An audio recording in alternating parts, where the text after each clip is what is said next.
उत्तराखंड की जेल से गोरखपुर तक और फिर रिहाई की कोशिश तक अमरमणि त्रिपाठी और उनकी पत्नी की कहानी विवादों में फंसी रही। जेल से अस्पताल, अस्पताल से कोर्ट, हर कदम पर सवाल खड़े थे।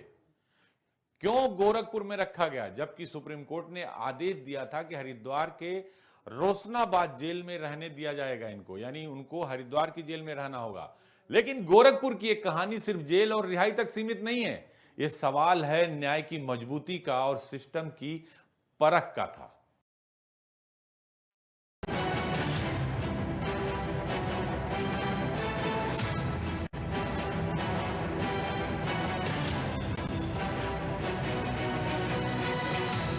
उत्तराखंड में उम्र कैद की सजा काट रहे अमरमणि त्रिपाठी और उनकी पत्नी को साल 2012 में गोरखपुर के जेल में ट्रांसफर कर दिया गया।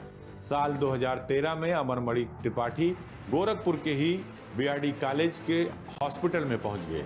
इससे पहले उनकी पत्नी भी इलाज के लिए इसी हॉस्पिटल में आ चुकी थी। आरोप यह भी था कि अमरमणि और उनकी पत्नी को हरिद्वार के रोशनाबाद जेल में होना चाहिए था, लेकिन बीते 10 सालों से वो लोग गोरखपुर के बीआरडी अस्पताल में थे।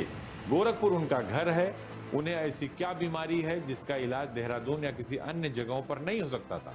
साल 2013 में भी अमरमणि त्रिपाठी ने उत्तर प्रदेश सरकार में अपनी रिहाई की अपील की थी, लेकिन उस वक्त अखिलेश यादव की सरकार ने यह कहते हुए इस मांग को नामंजूर कर दिया था कि अमरमणि को सजा दूसरे राज्य में हुई है, इसलिए यूपी सरकार रिहाई नहीं दे सकती। वहीं मधुमिता की बहन अमरमणि और उनकी पत्नी को गोरखपुर में रहने की वजह से सुप्रीम कोर्ट में कोर्ट की अवमानना का एक मामला भी दर्ज कराया, क्योंकि सुप्रीम कोर्ट के आदेश पर ही इस मामले को उत्तर प्रदेश से उत्तराखंड भेजा गया था। इसी महीने की 25 अगस्त को सुप्रीम कोर्ट में इस मामले की सुनवाई हुई। कोर्ट ने उत्तर प्रदेश सरकार को 8 हफ्ते के अंदर जवाब देने को कहा।